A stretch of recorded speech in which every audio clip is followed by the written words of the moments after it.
L'école m'a tué, l'école m'a empêché de découvrir qui j'étais, l'école m'a frustré de ma singularité, m'a frustré de mon intelligence vraiment. En tout cas, la magie, elle vous a accueilli très tôt, hein. Ouais. Elle vous a permis quand même aussi d'affronter cette adolescence parce que vous étiez anormalement grand par Mmh. rapport à votre âge. Le théâtre m'a sauvé d'abord, hein. Quand tu travailles un personnage, au début, tu t'accouches de toi. C'est-à-dire, il t'aide à voir ce que tu es et ce que tu n'es pas. Quand tu travailles Roméo, tu te sens moins prêt, à aller jusqu'au bout de l'amour comme lui va, et donc tu vois comment toi tu aimes. Moi, j'ai découvert ma folie, ma singularité, j'ai découvert que j'étais pas si couillon que ça et la magie, ça m'a, émerveillé depuis ma plus tendre enfance dans cette possibilité que la réalité n'est pas ce qu'elle paraît être et ça, c'est génial de se dire qu'on peut changer le réel. C'est-à-dire que ça t'enlève tes freins de dire: «C'est pas possible». Par exemple, on met tous une frontière entre le possible et l'impossible et cette frontière, un jour, je me suis dit: «Mais pourquoi cette frontière, elle est là?»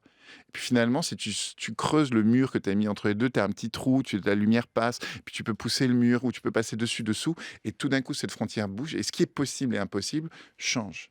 Et ça, c'est extraordinaire et ça enlève, toutes ces croyances limitantes qu'on a. La magie m'a aidé à enlever à faire disparaître mes croyances limitantes.